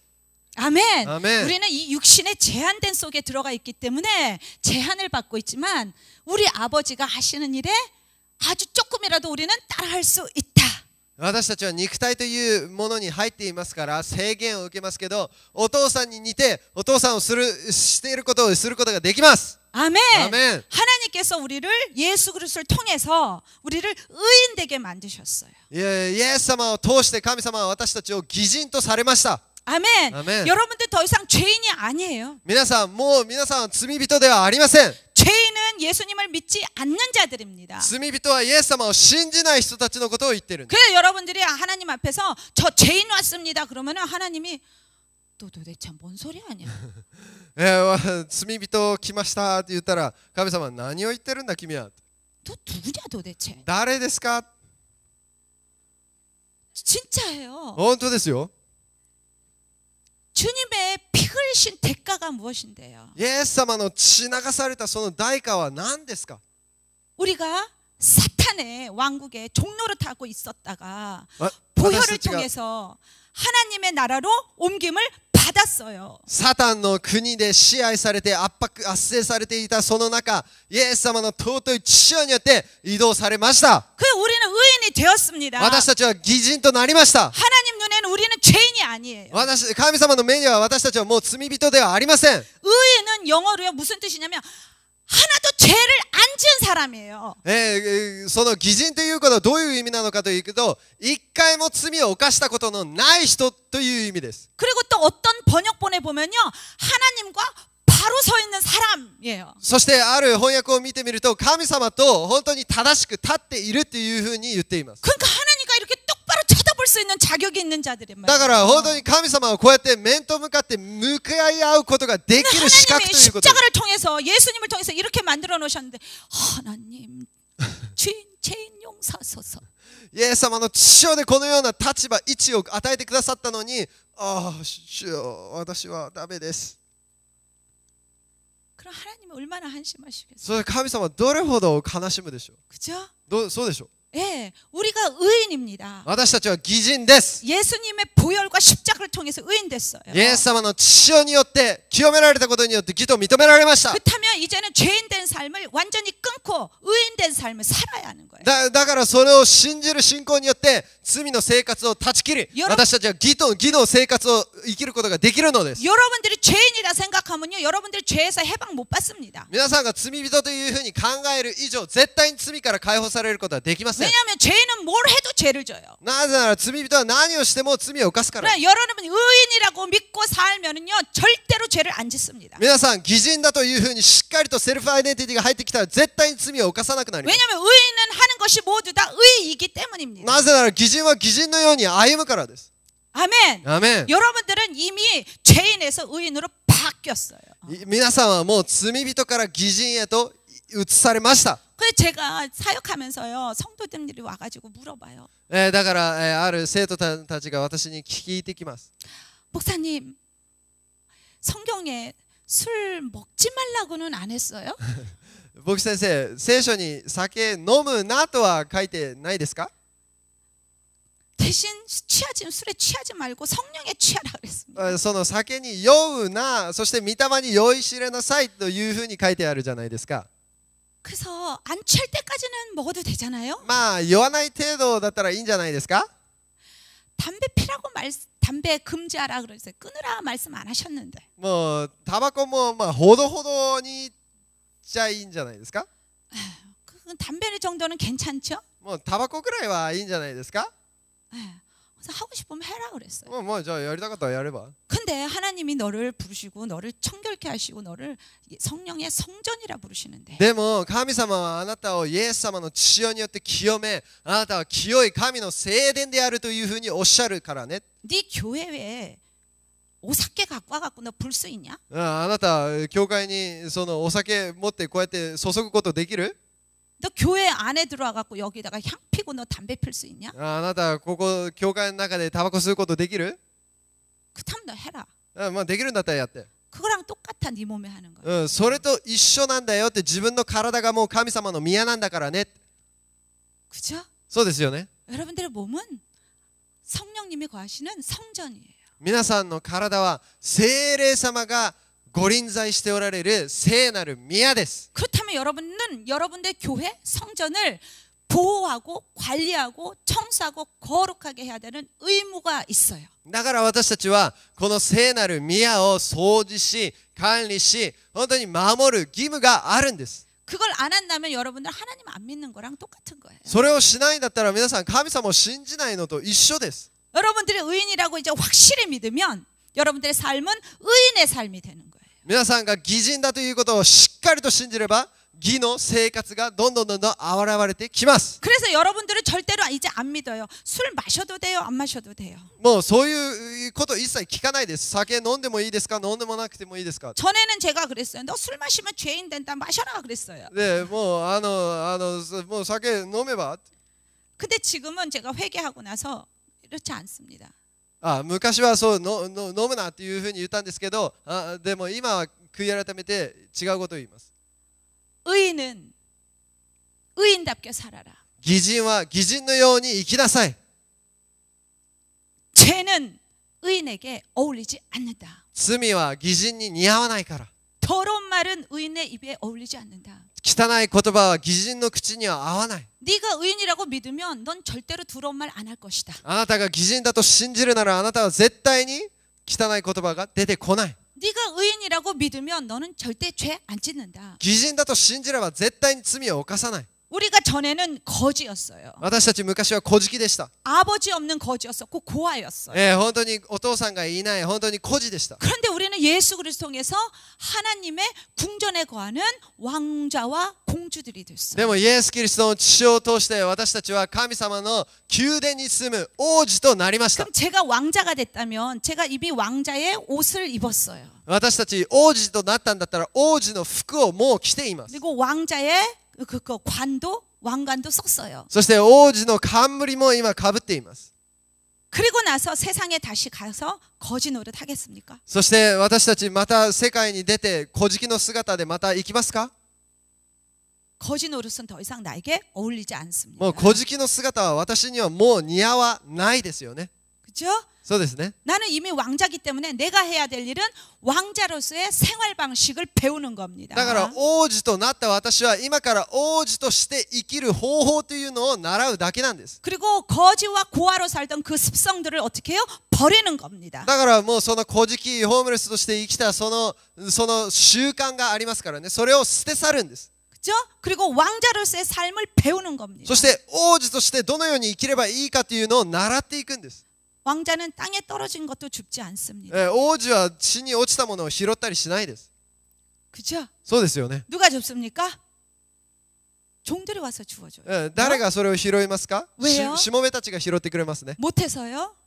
できないからそうなんですか？ 아니요, 왕자로서의 품위 유지 때문에. でも王子としてのその権威を保つためです。 그럼 의인이면 의인대로 품위 유지를 해야죠. その義人なら義人としてその風格を維持しなければいけません。 그럼 여러분들이 가지고 있었던 의문들이 지금 다 풀리죠. そしたら皆さんが抱いていたすべての疑問が全部解決します。 그죠?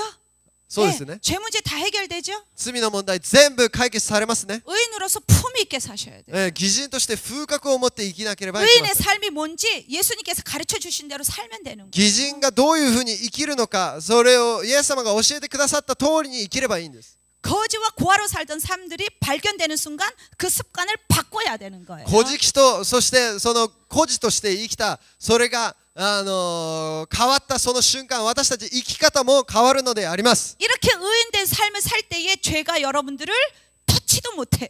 義人としてこのように生きるときに罪が私たちに触れることもできません。 왜냐하면 죄는 더럽고 여러분들은 거룩하기 때문에. 罪は汚く、皆さんは清いからです。 어둠과 빛은 공존하지 못한다. 光と闇は共存することができませ 어둠이 ん。 있는 곳에 빛이 가면 어둠이 도망간다. 闇のところに光が入ってきたら闇は逃げ去ります。 아멘. 아멘. 빛 대신 예수님께서 우리 안에 계세요. 光なるイエス様が私たちの中に入ってこられました。 성령님으로 임재하고 계세요. 聖霊様として今ご臨在してく 그래서 ださい。 어디를 가든지 이 빛이 가는 거예요. だから私たち行くところどころこの光も共に行くんです。 여러분들 눈에는 어둠만 보일지라도 私たちの目には暗闇しか見えないかもしれないですけ 여러분들이 ど、 가면요 빛이 이미 비춰지고 있는 でも 거예요. 私たちが行くところすべて光が輝いていくんです。 그래서 빛의 자녀들처럼 살면 되는 거예요. だから私たち光が輝くように生きればいいんです。 눈에는 어두움이 보이지만 目には暗闇が見えるかもしれない。 내 속에 빛이 있기 때문에 나는 빛의 자녀로 사는 거예요. でも私たちの中に光があるので光として生きるので 남들은 す。 다 어두운 행동들을 하고 있지만 他の人たちはみんな暗闇の行動をします 내가 が、 보는 건 어두움의 행동들이지만 私が見るのは暗闇の行動ですが、 내 자체는 이제 어둠이 아니기 때문에 私自身はもう暗闇ではないので、 내가 하는 모든 것은 빛의 행동들입니다. 私がするすべてのことが光となるのです。 그래서 그들의 행동과 나의 행동은 전혀 다른 거예요. だから彼らと私たちの行動が全然違ってくるんです。 이러면서 세상이 어떻게 돼요? 바뀌어지는 거예요. このようにして世界が変わっていくんです。 이제 더 이상 세상 사람들은 다 저거 하는데요. でもみんな世の中の人はあれやるじゃないですか。 너무 이상하잖아요. 왕자가 왕자 옷 딱 입고 그지가 동냥하는데 나도 하면 안 돼요? でもおかしいじゃないですか。王子の服を着てもう小敷たちと一緒にやることを同じにやったらおかしいじゃないですか。 이상하지 않아요? おかしくないですか？ 그죠? そうですよ。 그래서 로마서 12장 1절 2절에 세상의 풍조를 따르지 말라. だからローマ書12章1節には世の中の流れに従ってはならないと書い 왜냐면 てある。 더 이상 빛의 자녀이기 때문에 빛의 자녀된 삶만 사는 거예요. あなた方は光の子供なので光の子供らしく歩みなさいというふうに書 세상 いてある。 풍조가 어떻게 되든지 여러분과 상관이 없고 눈에 어떻게 보이든지 상관이 없는 거예요. 世の流れがそういう皆さんの目にどういうふうに映ろうかそれは関係ないんです。 여러분들은 의인된 삶만 사는 거예요. 皆さんは義人となったその生き様を生きればいいんです。 아멘. 그럴 때에 세상이 변화되는 거예요. その時世の中が変わっていきます。 하나님은 여러분들을 세상을 변화시키기 위해서 이 땅에 낳으셨어요. そして私たちを世の中を変えるために私たちをこのように産んでくださいました。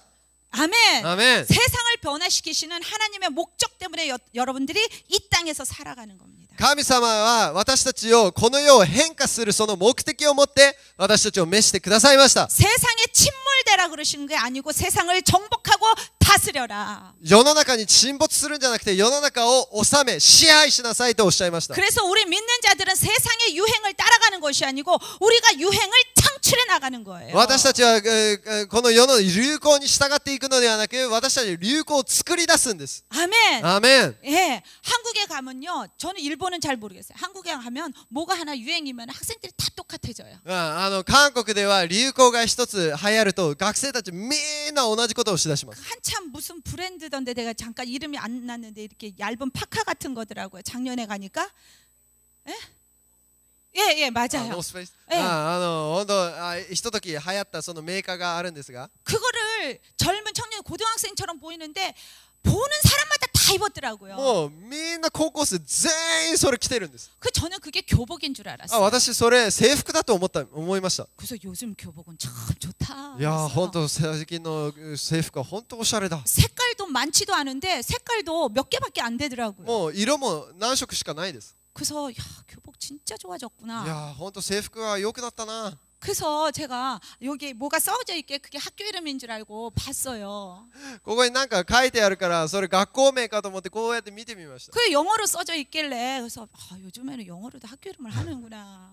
もうそれ英語で書いてあるから最近は英語で名前を書くのかって。 근데 모든 학생들이 다 학교 이름이 똑같아.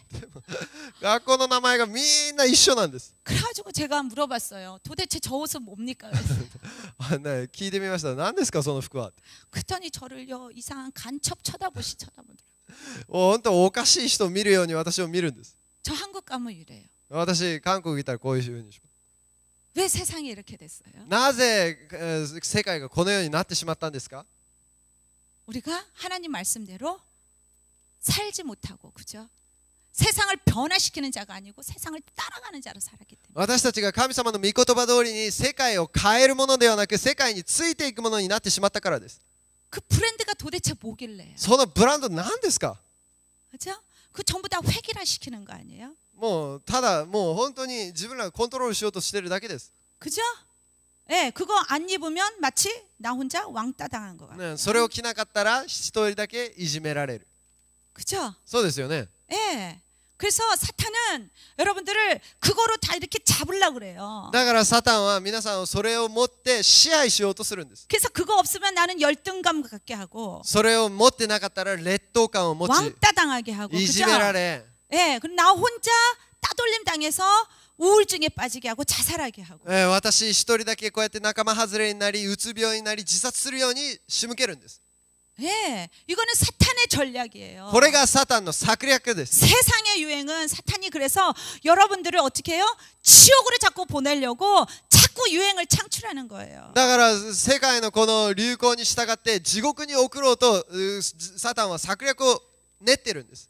우리 믿는 사람들이 그걸 따라가면 어떻게 해요? 私たち信じる人がそれを従ったらどうするんで 왕따 すか？ 당하는 느낌? 그죠?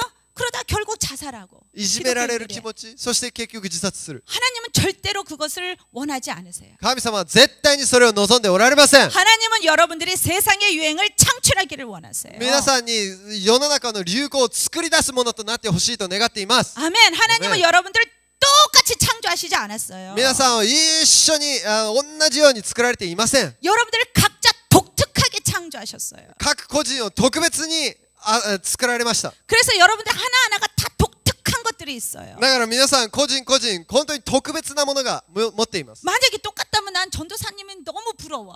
もう本当にみんな同じだったら伝道師先生がとても羨ましいです。 얼굴 조그만하잖아. もう 미남이. 顔が小さいじゃないですか。 그죠? 코도 오똑하고 も 그죠? う鼻も。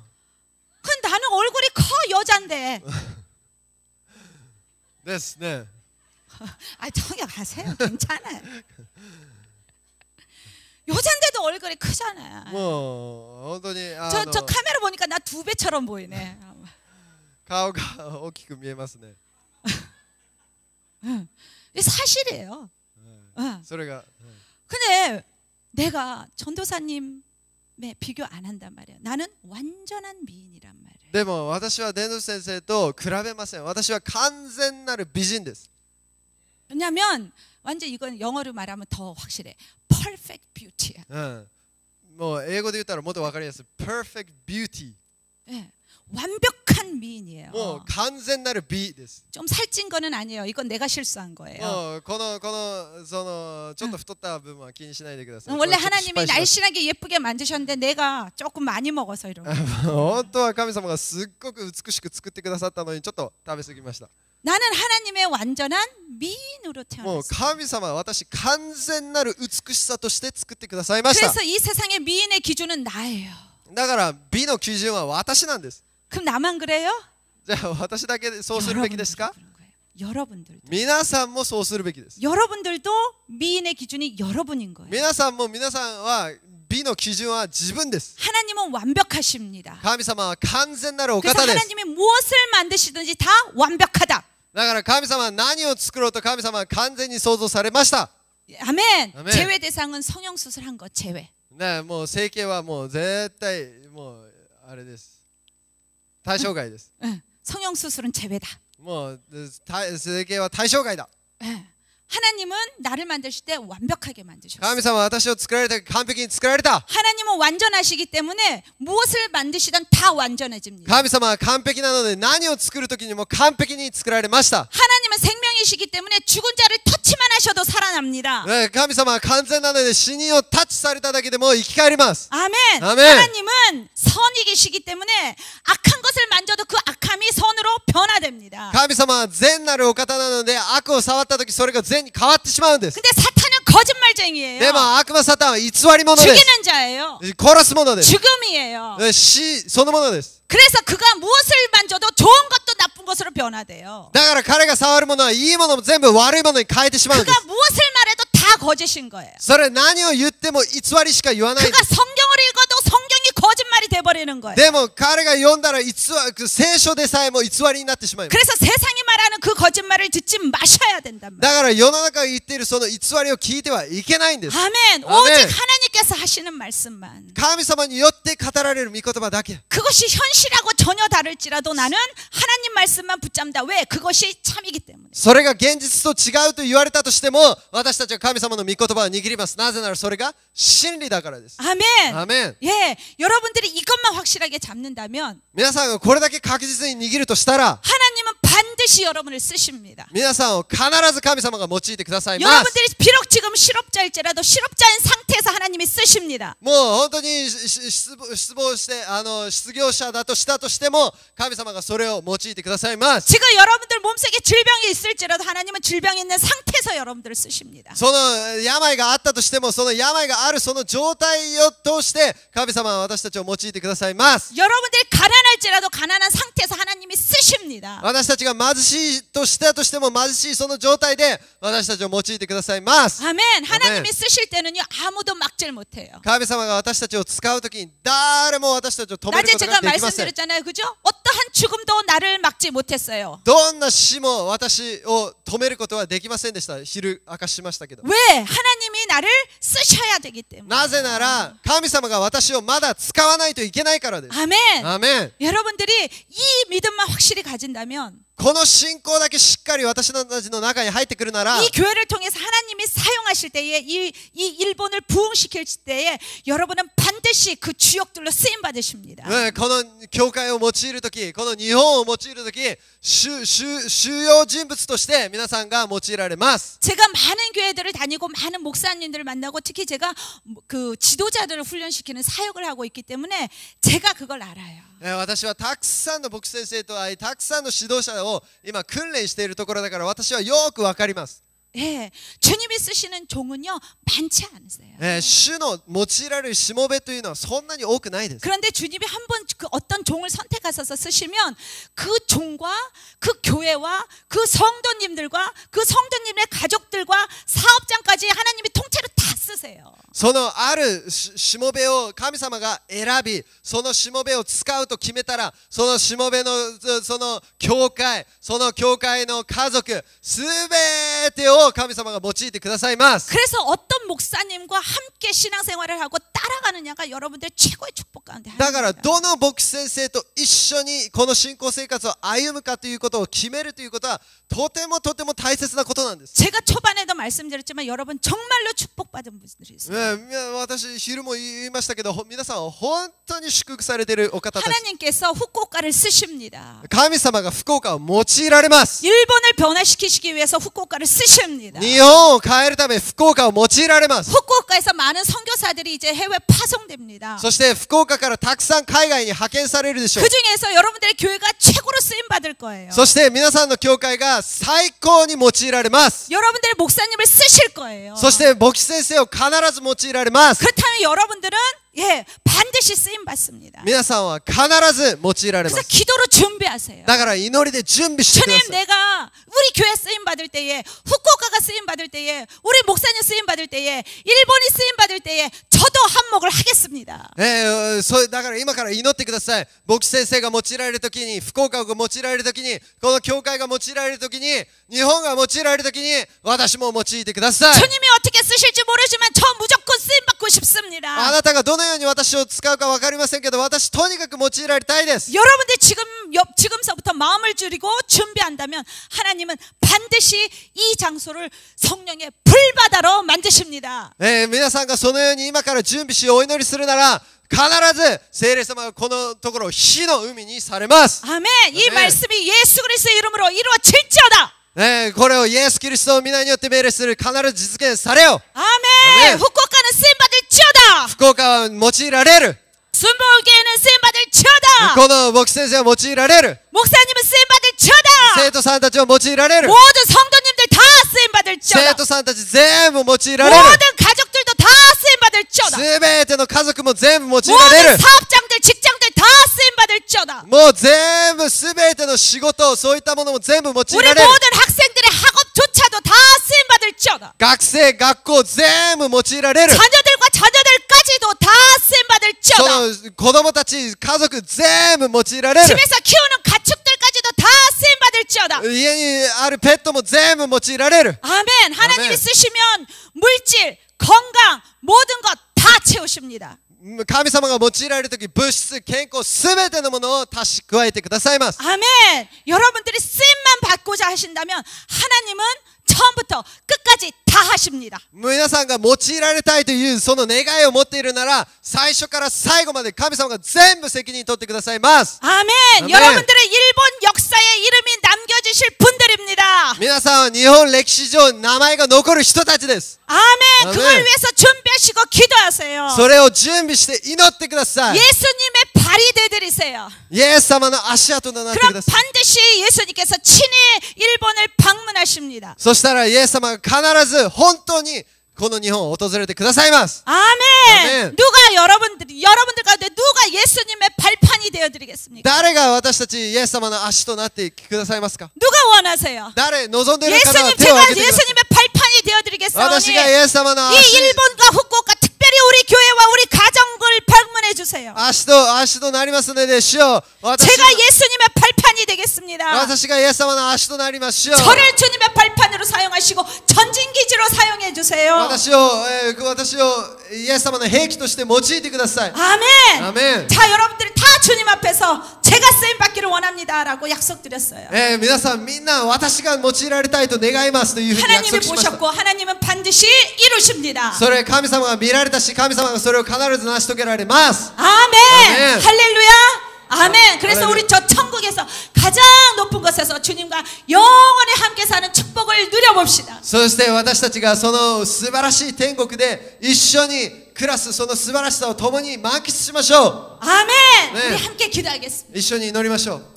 할렐루야. 주님 감사합니다. ハレルヤ、主よ感謝します。 오늘도 우리 일본을 방문해 주신다는 약속해 주심에 감사드립니다. 今日も日本を訪れてくださると約束してくださったことを感謝します。